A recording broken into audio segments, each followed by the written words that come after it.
তুমি স্বীকার করলেও মরে যাবা, স্বীকার না করলেও মরে যাবে। চোখ বন্ধ রাখলেও কবরে যাইতে হবে, চোখ খোলা রাখলেও কবরে যাইতে হবে। কি বলেন? রাজপ্রাসাদের মানুষটাও মরে যাবে, কুড়ে ঘরের মানুষটাও মরে যাবে। সুখের খাবার যার মুখে সেও মরে যাবে, ভিক্ষার থালা যার হাতে সেও মরে যাবে। যাবে না? তো যেটা নিশ্চিত অনিবার্য বাস্তবতা, যে মৃত্যুকে আড়াল করার, অস্বীকার করার, পাশ কাটার কোনোই ব্যবস্থা নাই, কোনোই ব্যবস্থা নাই। না না ক্ষমতা দেখাইয়া, না কাইন্দা কাইটা, কোনো সিস্টেম নেই। ক্ষমতা দিয়েও মৃত্যুকে ঠেকানো যাবে না, কাইন্দা কাইটাও কি করা যাবে না মৃত্যুকে।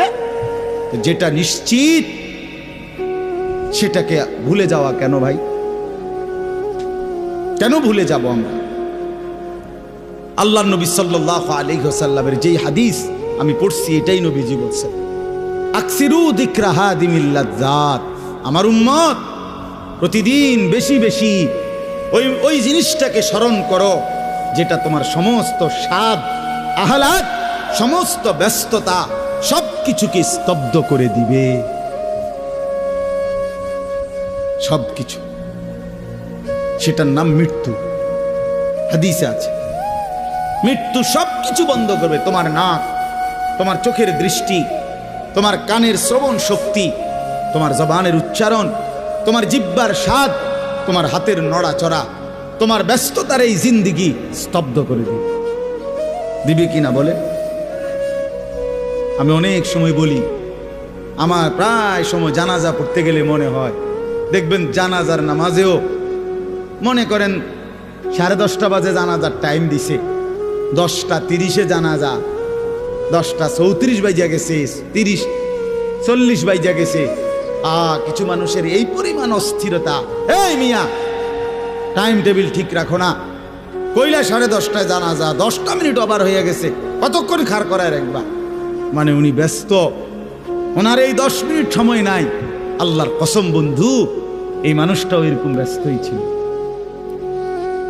যে মানুষটার জানাজা হচ্ছে এখন, যার লাশ এখানে শোয়ানো, এই লোকটাও এমন ব্যস্তই ছিল। তার হাতেও একদিন সময় ছিল না। আজ গোটা পৃথিবী সব আগার জায়গায়, এই বেচারা শুধু নিস্তব্ধ। চোখের সামনের জলজ্জান্ত মানুষটা স্তব্ধ, আর হাত নড়ে না, পাও নড়ে না, আর চোখ নড়ে না, জিহ্বা নড়ে না। এজন্য দুনিয়ার এই ব্যস্ততার ভিতর দিয়ে আমরা যদি মনে করি যে আমি শুধুই দুনিয়া, ভালো মন্দ, লাভ লোকসান, চাওয়া পাওয়া, প্রাপ্তি অপ্রাপ্তি, মনের চাহিদা পূরণ, সবকিছু শুধু দুনিয়া ভাইয়া, বাবা তো আখিরাত কার জন্য? কবর কার জন্য? তাইলে নবীজি সাল্লাল্লাহু আলাইহি সাল্লাম কাকে তাইলে আখিরাত বুঝাইতে চাইছেন? আল্লাহর কোরআন এমন কোন সূরা নাই, কোরআন শরীফের 114টি সূরা, 114টি সূরার এমন কোন সূরা নাই, এমন কোন রুকু নাই কোরআনে যেখানে আখিরাতের কথা, পরকালের কথা আলোচনা নাই।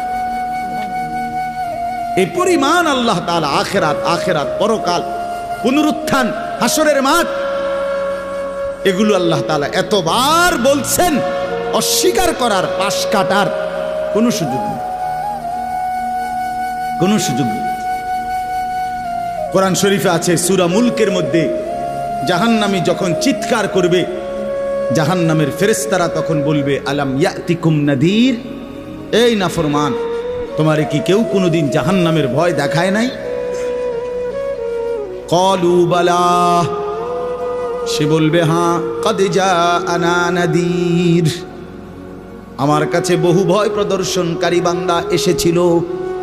কত ইমাম, কত খতিব, কত আলেম, কত ওয়াইজ, কত বক্তা, কত পীর, কত মাশায়েখ, কত আউলিয়া, কত বুজুর্গ চোখের পানি ফেলে ফেলে বারবার বারবার আমার এই জাহান্নামের কথা বলছিল, কিন্তু ফাকাদ্দাবনা, আমি মিথ্যা মনে করেছি।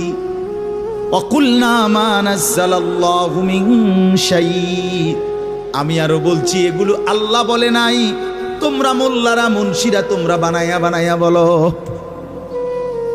হ্যাঁ, অনেক বেত্তমিজ লোক আছে, ও আইতো না, হুজুররা যত কয় এত না, না ওরা জানে, ওরা আগেও একবার ফিডা খাইয়া আইছে, ওরা একবার ঘুরে আইছে হাসুরের মাঠ, ওরা জানে যত কয় এত না। ও কইতে লাগলে সবাই কয়, বাড়াইয়ে কয়, মাইক ফাইলে কে না কয়। এই সমস্ত বিদ্রুপ আলেমদের কথাকে আপনি অবজ্ঞা করিলেন। আসলে তো আলেমদের কথা না, কথা যদি হুজুরের কথা হইতো তাইলে না হয় আপনি ফেলে দিতেন, কিন্তু জবানে না হুজুরের কথা, তো সরাসরি আল্লাহর কথা, তো রাসূলুল্লাহর, আল্লাহর, তো সে কথা প্রত্যাখ্যান করলেন কেন? আপনি আমার কথা, আমার ব্যক্তিগত যদি কথা হয় সেটা ফেলে দেন, কথা বোঝেন নাই। কিন্তু উলামায়ে কেরাম আপনাদেরকে নসিহতের মাধ্যমে নিজের ব্যক্তিগত হুজুরদের কথা বলে না, কথা বলেন না কেন? কার কথা বলে? আল্লাহর কথা বলে, রাসূলুল্লাহ সাল্লাল্লাহু আলাইহি সাল্লামের কথা বলে, তো সেটা বাদ দিলেন কেন?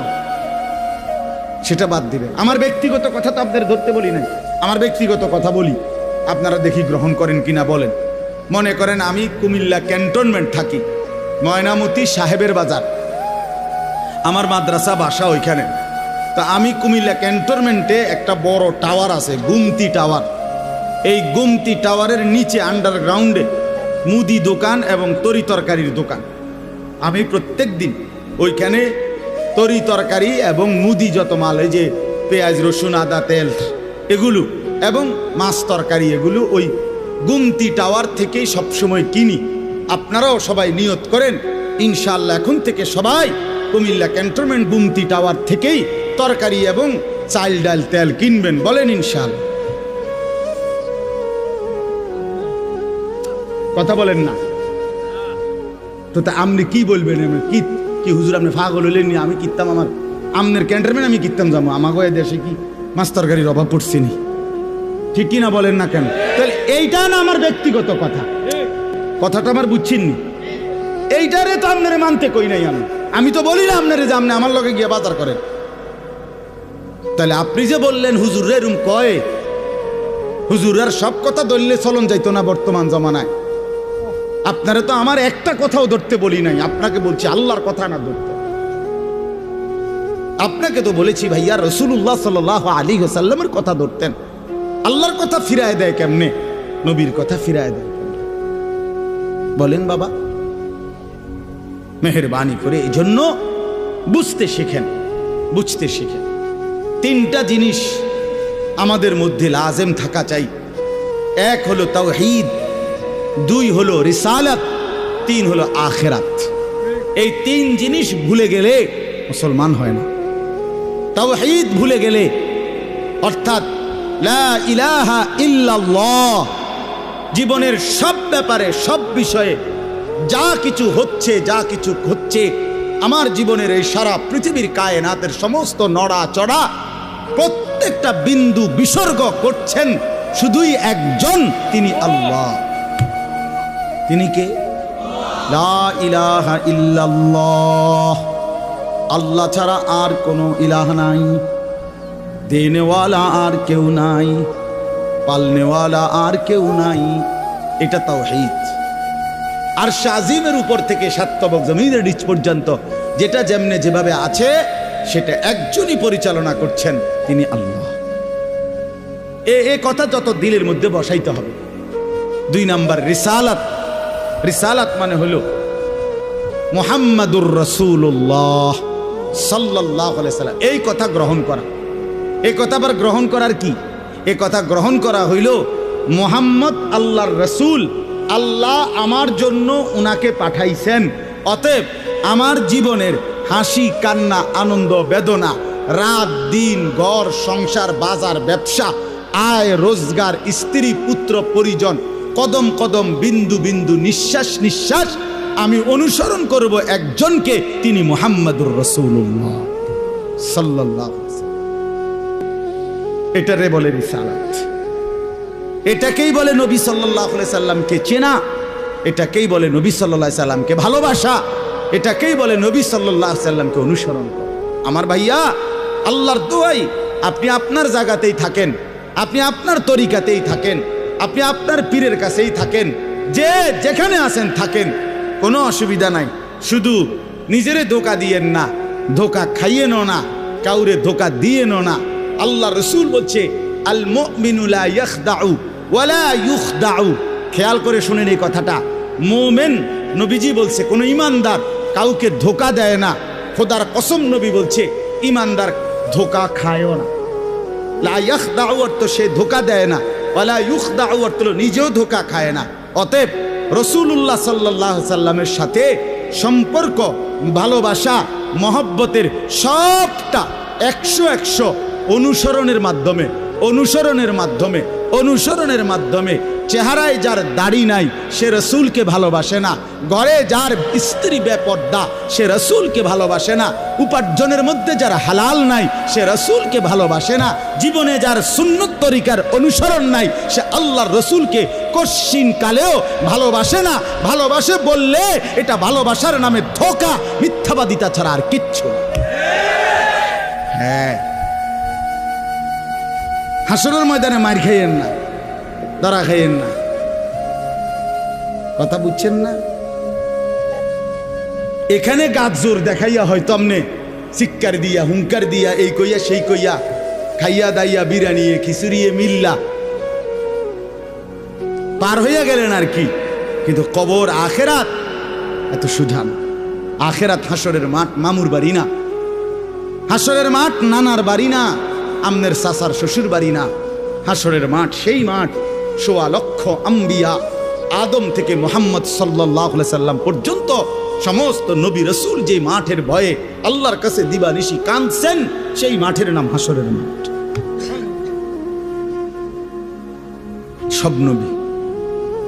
সব নবী আল্লাহর কাছে হাসরের মাঠের ব্যাপারে দোয়া করছে।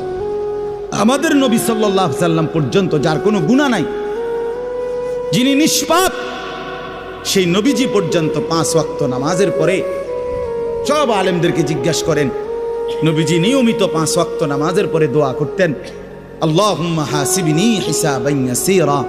আল্লাহ, হাসরের মাঠে আমার ভয় লাগে, আমি মুহাম্মদের, আপনার বন্ধুর হাসরের মাঠের হিসাব সহজ করে দিয়ে।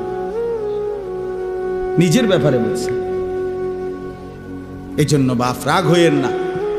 1 নম্বর তাওহীদ, কলিজার ভিতরে ঈমান মজবুত করতে হবে।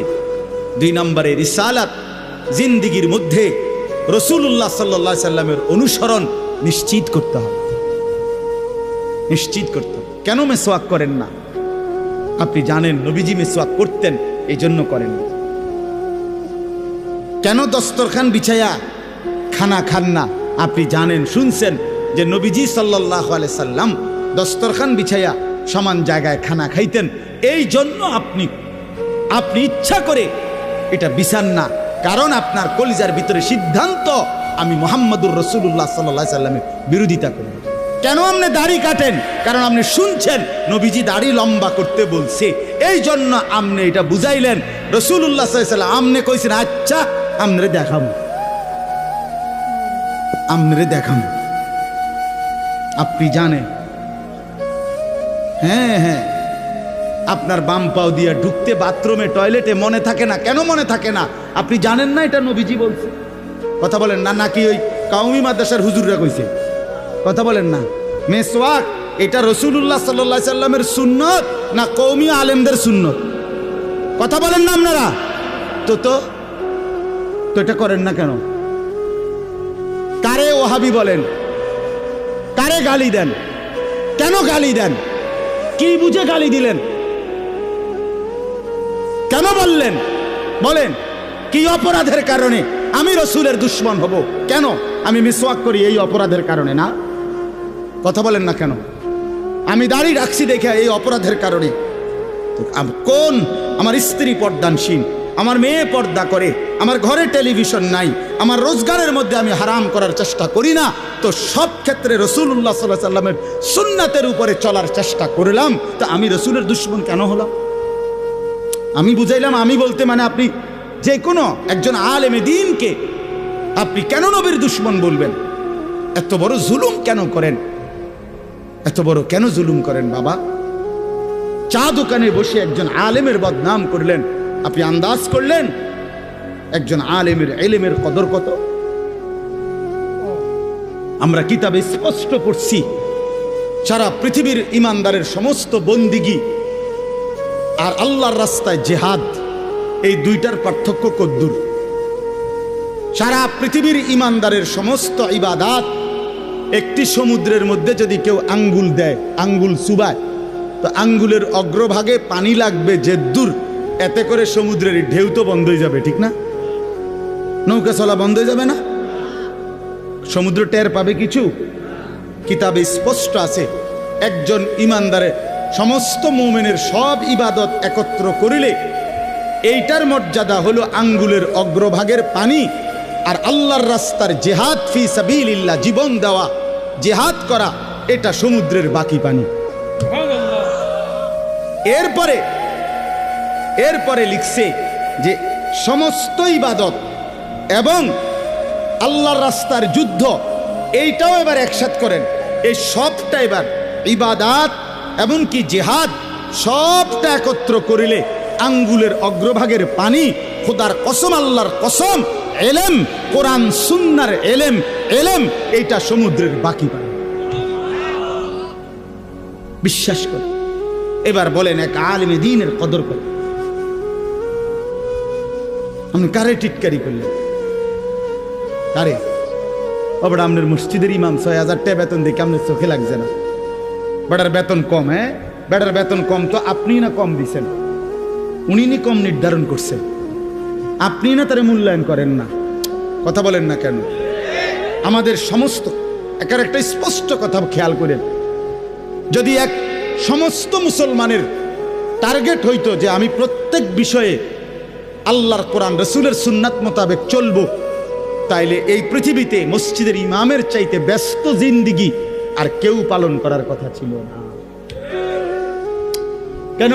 ওই মহল্লার সমস্ত মানুষের ঈমান, ইসলাম, আখিরাতের সমস্ত দিক নির্দেশনা সারাক্ষণ উনাকে দিতে হইতো, তখন উনার কদরও হইতো অনেক, তখন উনার বেতনও হইতো অনেক, উনার হাদিয়াও হইতো অনেক। কিন্তু আমাদের কলিজার ভিতরে আখিরাত লাগে না মনে হইছে, কোরআন তিলাওয়াত লাগে না, রসুলের সুন্নাত লাগে না, মেয়ের বিয়েটার মধ্যে নবীর সুন্নাত কি এটা জানার দরকার নাই, ছেলের বিয়েটার মধ্যে নবীর সুন্নাত কি এটা জানার দরকার নাই। ওই হদ্দার মাতব্বর মিল্লা তারা ঠিক করছে বিয়েটার মধ্যে চেয়ার হইব ২০০, টেবিল হইব মোট ৩০টা, গেট হইব একটা ৭০,০০০ টাকা দামের গেট, হাইয়েস্ট গাড়ি যাব ৬০টা, প্রত্যেকটার মধ্যে বেড়া বেড়ি মিল্লা বইব ১৪ জন, তো ৫টার মধ্যে ৫, ১৪, ৭০ জন। এরপরে দিয়া গেটে দিব ২,০০০, বাজে খরচ হইল ৩,০০০, এই হইল ৫,০০০। এগুলো হইল হিসাব। আর হুজুরে আইয়া কয়ে গেছে রবিবারে মাইয়াগার বিয়া, দুপুরে দুগা ভাত খাইয়ে যাই। বুঝেন নাই? কিন্তু যদি সে জানতো যে রাসূলুল্লাহ সাল্লাল্লাহু আলাইহি সাল্লামের 4টা মেয়ে নবী বিয়ে দিছেন, আমি সেভাবে রাসূলের মেয়ে যেভাবে বিয়ে দিছেন আমি আমার কন্যাকে সেভাবে বিয়ে দেব, তাইলে তো ইমাম সাহেবের কাছেই উনি আগে আসতো, ঠিক কিনা বল? আলেমের কাছেই আগে আসতো। কিন্তু ওই যে ওনার তো এটা দরকার নেই। কি আপনার বাড়িতে 3 দিন ধরে ডেক সেট বাজে, হ্যাঁ হুজুর আসলে কিতা করবো, শরম দিয়ে না, ফোলাইনে আউশ করছে, ফোলাইনে শখ করছে। হায় রে আল্লাহ, হায় মুসলমান, এইভাবে রাসূলুল্লাহ সাল্লাল্লাহু আলাইহি সাল্লামের হুকুমকে, সুন্নাতকে গলা টিপে হত্যা করলেন। নবীজি নিজে বলছে না, আপনারা কতবার শুনছেন, নবীজি বলছে বিয়ে আমি রাসূলের সুন্নাত, বলছি কিনা বলেন? আবার বলেন বলছি কিনা? তাহলে যার সুন্নাত তার মতো হইতে হবে না? তো রাসূলুল্লাহ সাল্লাল্লাহু আলাইহি সাল্লামের সুন্নাত বিয়ে, তো বিয়ে নবীজি সাল্লাল্লাহু আলাইহি সাল্লাম বিয়ের মধ্যে গায়ে হলুদ, ডেক সেট, এই লম্বা গেট আর গাড়ির মধ্যে ফুল, এই সব। আমি অনেক সময় অনেকের জিজ্ঞাসা করছি যে ভাই বিয়ে কার, বিয়ে কার? কইছে ওনার। আমি কই তাই ফুল দিয়ে লাগাইছেন গাড়ি, বিয়ে তো প্রাইভেট কারে করানো উচিত। বেকুব যদি পুরা তার সিরা হয়, এই মাতাল হওয়ার কারণে একমাত্র তার সিরা দেখা প্রাইভেট কারের মধ্যে কি লাগাইছে। কিরে বেটা বিয়ে হইলো এইতের, ফুল লাগাইলো কোথায়? প্রাইভেট কারে। পাগল কারে কয়? এই পাগলের বাতরান দেখে। বলেন আপনারা চাচা, আপনারা বলেন, এটা বিবেক নি কথা। কি বিয়ে করে এতে ফুল লাগায় প্রাইভেট কারের, বলদ নিয়ম নেই, এর থেকে বড় বলদ আর কি। আস্তাগফিরুল্লাহ, কি পরিমাণ বোকা আমরা। 10,000 টাকা কোথায় লাগাইলেন? 10,000 টাকা এই ফুলগুলো লাগাইতে গিয়ে 5,000 টাকা, 7,000 টাকা, 10,000 টাকা কোথায় দিলেন? 10,000 টাকা পেলে একজন এতিম সন্তান 1 বছর পড়ালেখা করতে পারত। 10,000 টাকা পেলে একজন বিধবা নারী হয়তো তার 2 মাসের চাল ডাল কিনতে পারত। আর আপনি বিয়ের গাড়িটা সাজায় নিয়ে গেলেন, মেয়ের বাড়িতে দাঁড়াইতে দেরি, ফাওড়া দিতে দেরি, গাড়িটা থামতে দেরি, ছেলেগুলোরে নামাইলে জামাইরে নামাই নিতে নিতে পরবর্তী সর্বোচ্চ 5টা মিনিটের ভিতরে আইসা দেখবেন একটা ফুলও গাড়িতে নাই। এত বড় বেউকুফ যেটা আমার 5টা মিনিট টিকলো না, আমি কার জন্য সাজাই? কার জন্য সাজাই? এই জন্য বাবা 1 নাম্বার বললাম আল্লাহর প্রতি তাওহীদ, আর 2 নাম্বার হলো পুরা জিন্দেগি রাসূলুল্লাহ সাল্লাল্লাহু আলাইহি সাল্লামকে অনুসরণ করা। 3 নাম্বার হলো আখিরাত। সব কিছুর ক্ষেত্রে ফিকির করবেন। আপনি আমি সবাই মৃত্যুর মাধ্যমে আখিরাতের দিকে যেতে হবে। কিসের দিকে? হ্যাঁ, মৃত্যু মানে শেষ না, মৃত্যু মানে সমাপ্তি না, মৃত্যু মানে শেষ না বাবা।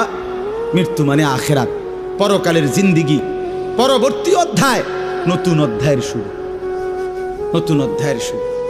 এই জন্য আখিরাতকে ভুললে জীবনের কোনো অর্থ থাকে না।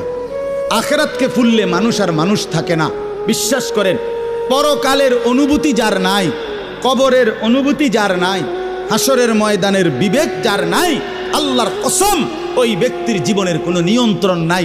সে যা ইচ্ছা তাই করে, জন্তু জানোয়ার যা করে। সমস্ত মানুষ যারা অপরাধ থেকে বেঁচে থাকে এবং পুণ্যকর্ম উত্তম কাজে লেগে থাকে, তার একটা মূল ফিকির তার কলিজার ভিতরে এটা আছে, আমি গুনাহ থেকে বাঁচতে হবে, আমি নেক কাজ করতে হবে। কেন? আমাকে আখিরাতে যেতে হবে। কথা বলেন না কেন? যে গুনাহ থেকে বাঁচে, কেন বাঁচে? আখিরাত আছে। যে নেক কাজ করে, কেন করে? আখিরাত, আখিরাত আছে, আখিরাত আছে। এই জন্য এই 3 জিনিস শেখা দরকার, কলিজার মধ্যে আনা দরকার। তাওহীদ, রিসালাত, আখিরাত। বলেন কি? তাওহীদ মানে লা ইলাহা ইল্লাল্লাহ, বলেন। রিসালাত মানে মুহাম্মাদুর রাসূলুল্লাহ, আর আখিরাত মানে পরকাল। এখন আসেন শেষ অংশে।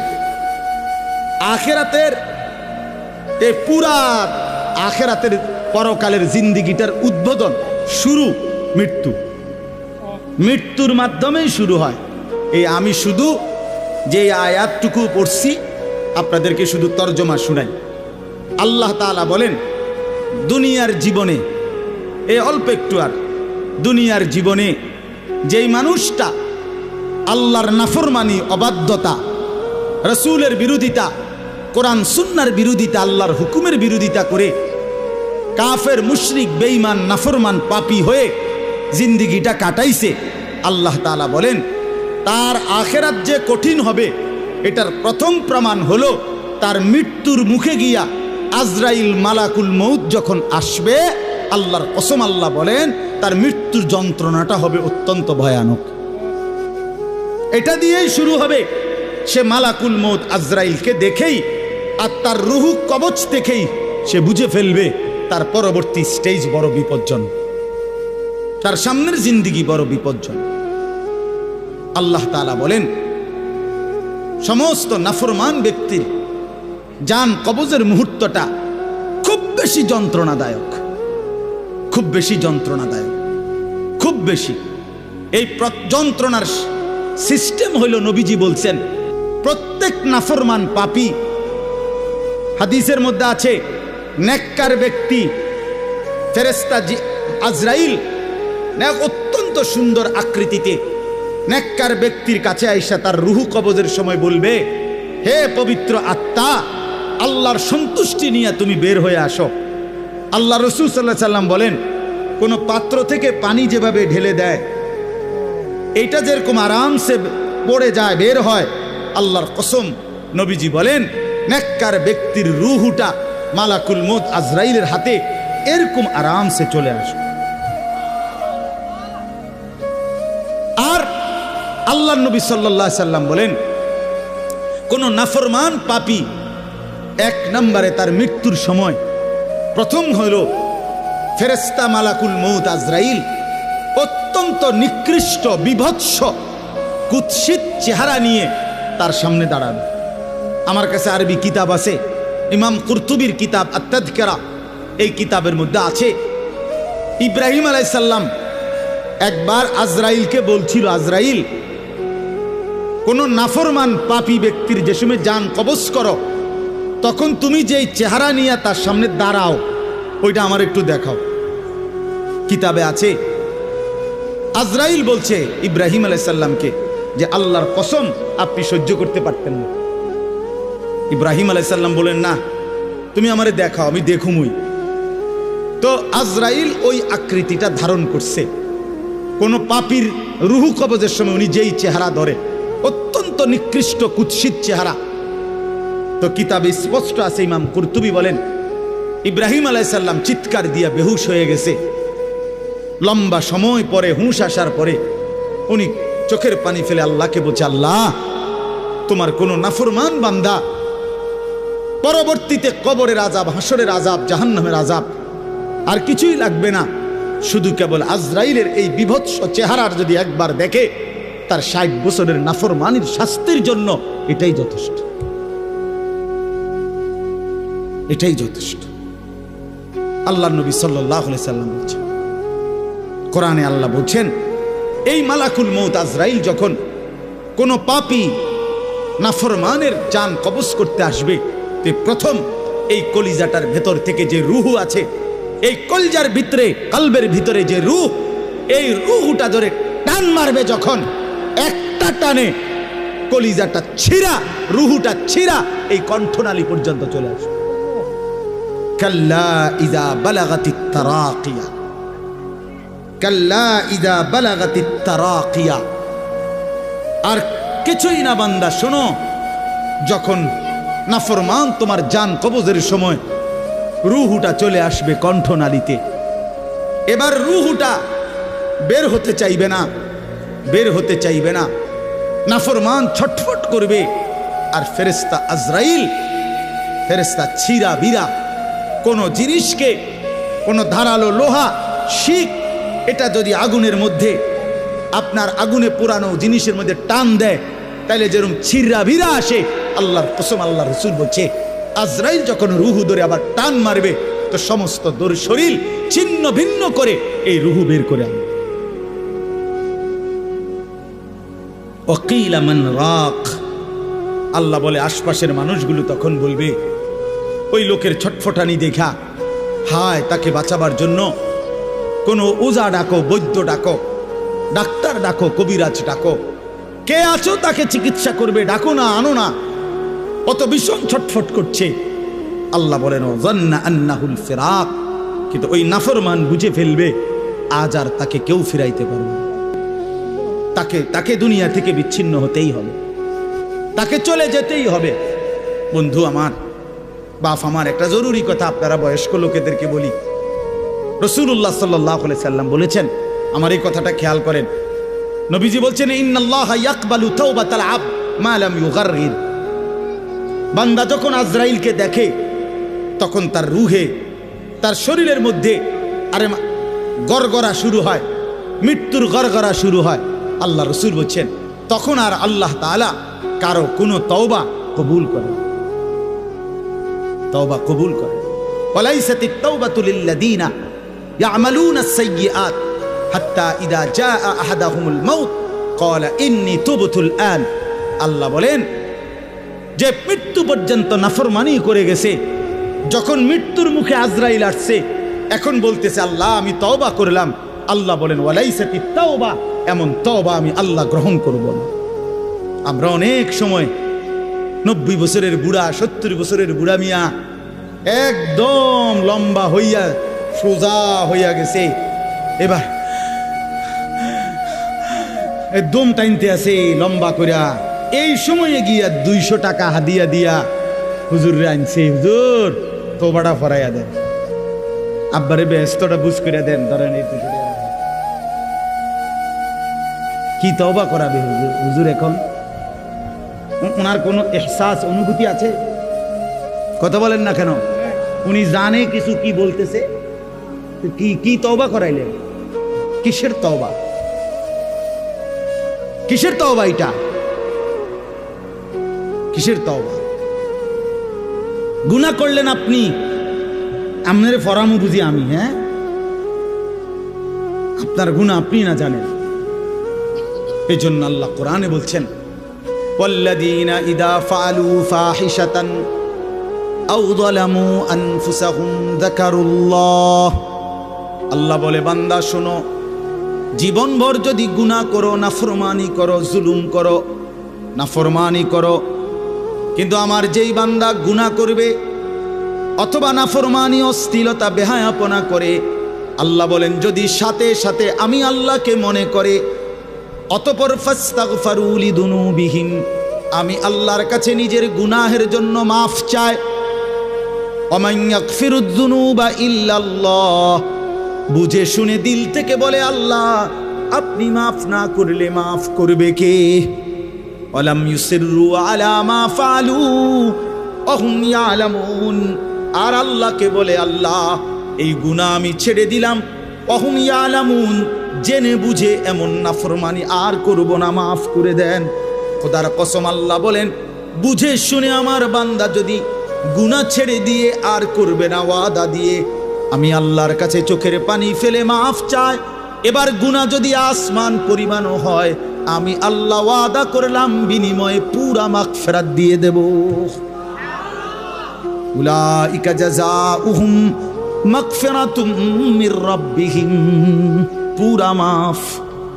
যে শর্ত হইল বান্দা আর করবা না, ওয়াদা দিতে হবে, গুনাহগুলো ছেড়ে দিতে হবে।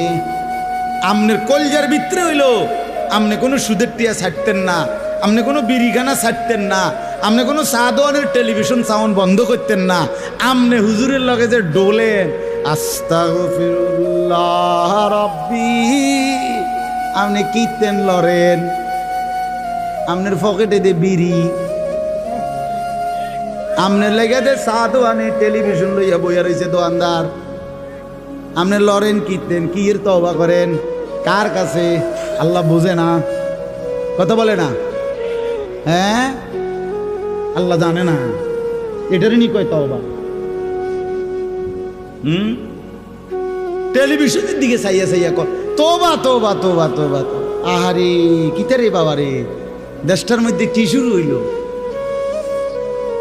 আপনি যেটি চাইতে আছেন এটি শুরু হয়েছে। আস্তাগফিরুল্লাহ, আস্তাগফির। এজন্য বাবা জওয়ান হন, বৃদ্ধ হন, গুনাহ ছাড়তে হবে এখন। কখন বলেন? ওই বাবা বলেন না কখন? এখন এখন এখন, আজ। গুনাহ করলেন যখন, ছাড়বেন তখন। দিল, দিমাগ, আকল, হুঁশ আছে যখন, এটা মনে রাখে। আল্লাহ তাআলা বলেন, ওয়াযান্না আন্নাহুল ফিরাক, আশপাশের লোকজন তো ডাক্তার কবিরাজ লইয়া ডাকাডাকি করছে, কিন্তু সে বুঝে ফেলছে তাকে দুনিয়া থেকে আলাদা হবে, আর থাকতে পারবে না। ওয়ালতাফাতিস সাকু বিসাক, আল্লাহ তাআলা বলেন ভয়ে আর আতঙ্কে নাফরমান পাপী জান কবজের সময় তার দুইটা পাও মিলাইবার মতো ক্ষমতাও আর তার থাকবে না। পায়ের দুইটা গোসা, গোড়ালি, এইটা পর্যন্ত কদ্দুর লাগানো অথবা সরানো এই ক্ষমতাটাও থাকবে না। এতটা ভয়ে আতঙ্কে পাও নিয়ে পড়ে থাকবে যে পায়ের গোসা, গোড়ালিটা পর্যন্ত নাড়াইতে পারবে। ইলা রব্বিকা ইয়াউমা ইদিনিল মাসাক, আর এই অবস্থাতেই তাকে আল্লাহ তাআলার কাছে পৌঁছতে হবে। কার কাছে বলেন না? এবার দেখেন এই কথাটা ছেলেরা তোমরা শোনো, শুধু চাচারাও শোনেন, নওজোয়ান তোমরাও শোনো। 4টা আয়াতে কোরআনুল কারীমে আল্লাহ বলছেন, মোট 4 জায়গায়, যে আল্লাহ বলছেন মৃত্যুর যন্ত্রণা নাফরমানের অত্যন্ত কঠিন। এই জান কবজের সময় একেবারে সব ছিঁড়া লাবে। তো এইটা আল্লাহ বলছেন মৃত্যুর যন্ত্রণা সবচেয়ে বেশি কঠিন, যে মৃত্যুর রুহু কবজের এটা কার হবে, কার জান কবজের সময় যন্ত্রণা হবে কঠিন। আল্লাহ বলছেন ফালা সাদ্দাকা ওয়ালা ইলা রব্বিকা ইয়াউমা ইদিনিল মাসাক ফালা সাদ্দাকা ওয়ালা সাল্লা। কেন মৃত্যু যন্ত্রণা হচ্ছে, কেন তার রুহুটা ছিঁড়াবিরা নিতেছে? আল্লাহ বলেন কারণ হলো আমার এই নাফরমান বান্দা এক নম্বরে আমি আল্লাহর কথায় বিশ্বাস করে নাই, দুই নম্বরে ওয়ালা সাল্লা 5 ওয়াক্ত নামাজ আদায় করে। এই জন্য আমি আল্লাহর কসম দিয়ে হাত জোড় করে বলি, ভাইয়া আমার, বন্ধু আমার, ছেলেরা আমার, তোমরা যারা নামাজ পড়ো না, আল্লাহর কসম কবর, হাসর, আখিরাত, মিজান তো কষ্ট হবেই, মৃত্যুর মুখে তোমাদের রুহু কবজের সময়ও ভীষণ কষ্ট হবে, কষ্ট পাইবা, খুব বেশি দিন না।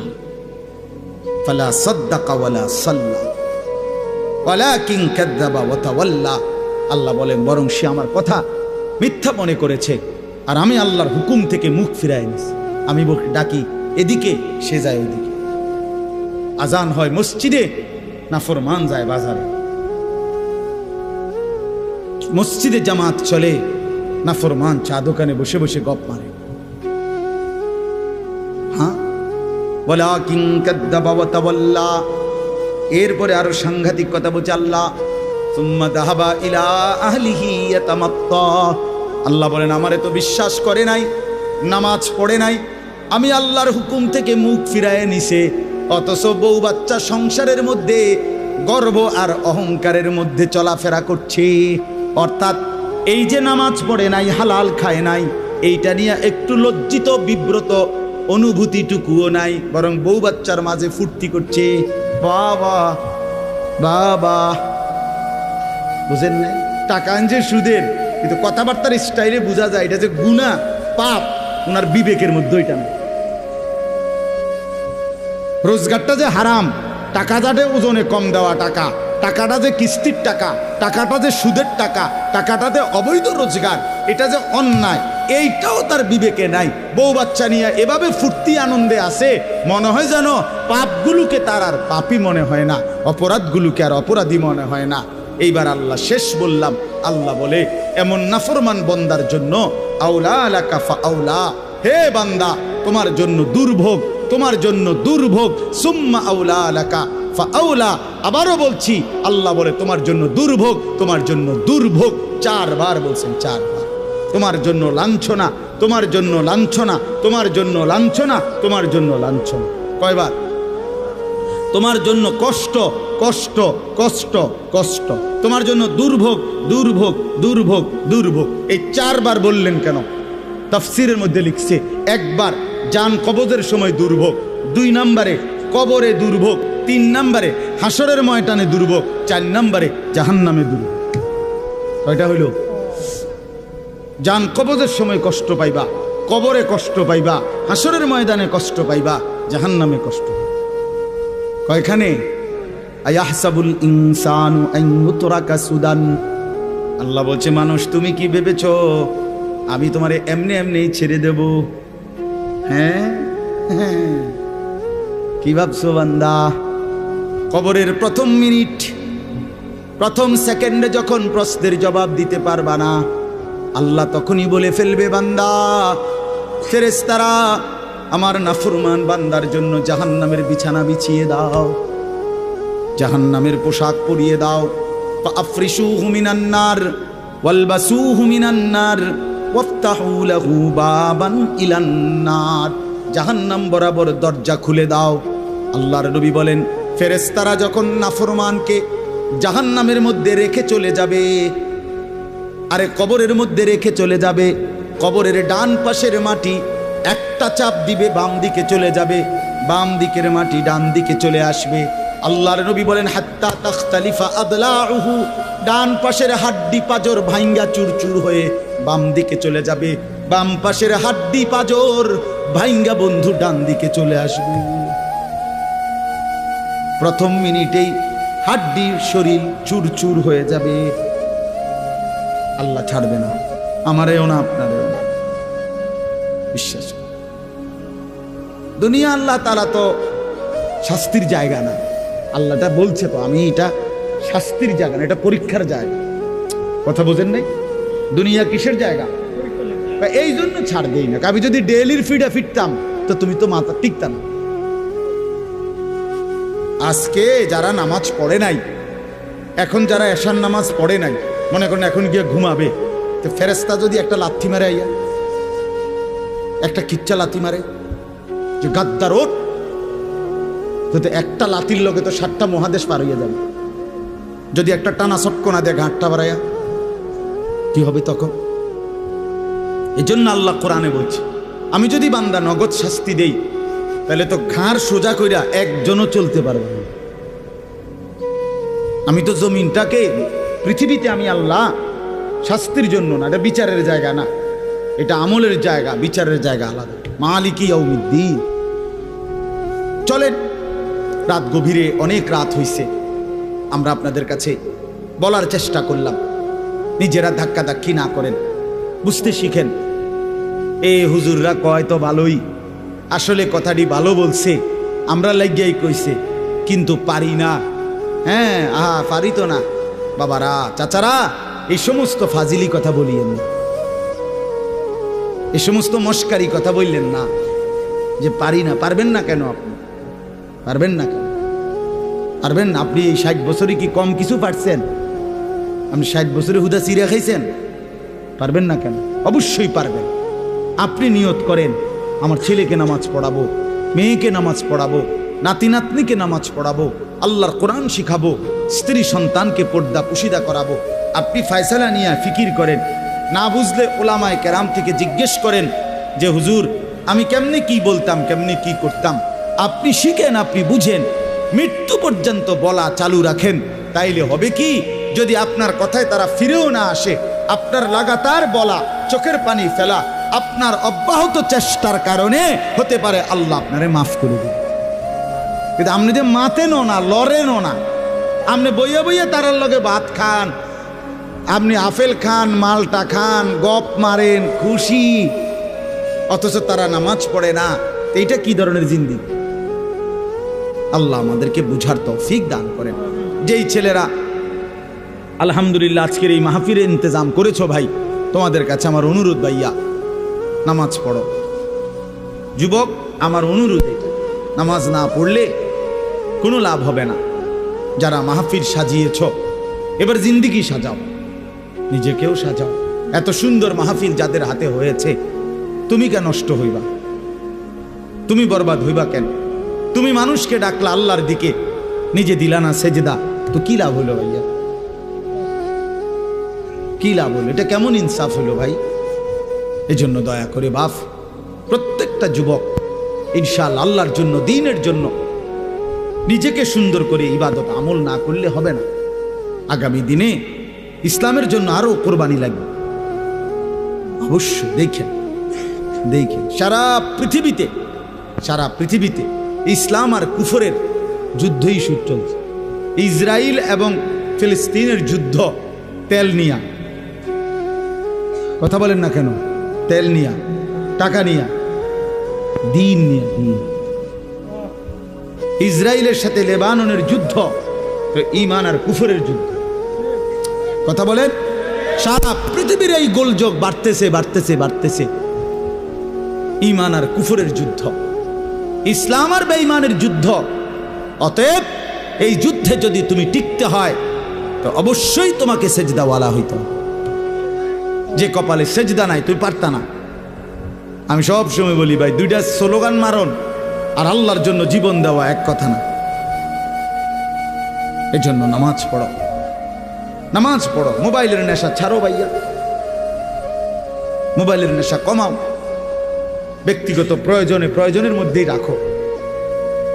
একটু চেষ্টা করলে, হিম্মত করলে, যে মানুষ আজীবন লবণ দিয়ে ভাত খাইতো, ডাক্তার নিষেধ করার পরে 20 দিন চেষ্টা করে সে এখন লবণ ছাড়াও ভাত খাইতে পারে।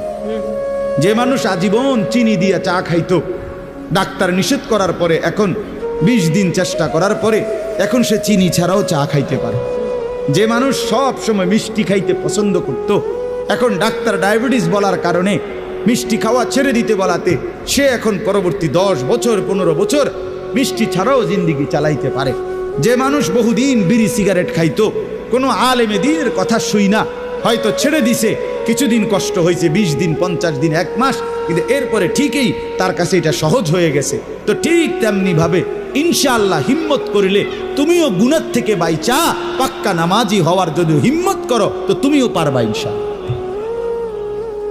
পারবা। দুনিয়ার এই শরীর বাঁচাইবার জন্য যদি কত কিছু ডাক্তারের কথা মতো বিরত থাকা যায়, তো আখেরাতে জাহান্নামের আযাব থেকে বাঁচার জন্য, কবরের আযাব থেকে বাঁচার জন্য, মৃত্যুর যন্ত্রণা থেকে বাঁচার জন্য গুনাহ তো ছেড়ে দেওয়া উচিত। আল্লাহ আমাদেরকে তৌফিক দেন, কবুল করেন। আল্লাহ তাআলা আজকের এই সুন্দর মাহফিলের মধ্যে বরকত দান করেন। অনেক ওলামায়ে কেরাম আসছেন, আল্লাহ আপনাদেরকে হায়াতে তয়্যিবা আফিয়া দান করেন। চাচারা, বাবারা, মুরব্বীরা, বয়স্করা, আল্লাহ তাআলা আপনাদেরকেও আরো বেশি নেক আমলের তৌফিক দেন। আমার অনেক চাচা এখানে, চাচারা আমার হাত জোর করে অনুরোধ, আমি আপনাদের কাছে অনুরোধ করছি, আপনারা বিড়ি সিগারেট খাইয়েন না। আমার এটা অনুরোধ। রাসূলুল্লাহ সাল্লাল্লাহু আলাইহি ওয়াসাল্লাম বলছেন, এটা হাদিস, তাহহিরু আফওয়াহাকুম, তোমরা তোমাদের মুখ পবিত্র রাখো। বিশ্বাস করো, নবী সাল্লাল্লাহু আলাইহি ওয়াসাল্লাম জীবনে কোনোদিন কাঁচা পেঁয়াজ রসুনের গন্ধটাও পছন্দ করতেন না, কষ্ট হইতো নবীর। আপনি এই দুর্গন্ধওয়ালা মুখ নিয়া কেমনে সুপারিশের জন্য দাঁড়াইবেন? হাউজে কাউসারের পানির জন্য কেমনে দাঁড়াইবেন? নবী যদি জিজ্ঞেস করে, উম্মত মৃত্যুর দিন পর্যন্ত, শেষ পর্যন্ত বিড়ি সিগারেট আগুনের মধ্যেই ছিল, তখন বলে, এই জন্য অনুরোধ করলাম, বিড়ি সিগারেটের বদভ্যাস ছেড়ে দেন, চা দোকানের আড্ডা ছেড়ে দেন, টেলিভিশনে নাচ গান দেখা ছেড়ে দেন। যুবক ভাই, তোমরা নামাজ পড়ো, চরিত্রবান থাকো। পর্দার আড়ালের মা বোন যারা, তাদেরকে বলছি, আপনারা আপনাদের পর্দা, সতীত্ব, ইজ্জতের হেফাজত করেন। যে নারীর পর্দা নাই, যে নারীর সতীত্বের কদর নাই, যে নারীর মধ্যে হায়া লজ্জা নাই, পর্দার গুরুত্ব নাই, বিশ্বাস করেন, বিশ্বাস করেন, ওইটা কোনো বেটিও না, বেটির জাতও না, এটা প্লাস্টিক। আসলে এটা প্লাস্টিক। হ্যাঁ, নারী বলে থাকে যার সত্তার ভিতরে নিজেকে আড়ালে রাখা, নিজেকে লুকিয়ে রাখা, পর্দায় রাখা, এইটা যার মধ্যে সৃষ্টিগতভাবে আছে সর্বদা, তারই নারী বলে। নারী বেহায়া, বেপর্দা, এটা কোনো বেডিয়ে না, বেডিয়ে না। এটা নারী কেমনে বেপর্দা হয়? নারী তো নারী। এই জন্য দয়া করে মা বোনদেরকে বলি, পর্দা পশিদার গুরুত্ব দিবেন। আল্লাহ তৌফিক দান করেন, আল্লাহ তাআলা কবুল করেন। সুবহানাল্লাহি ওয়া বিহামদিহি, সুবহানাকাল্লাহুম্মা বিহামদিকা।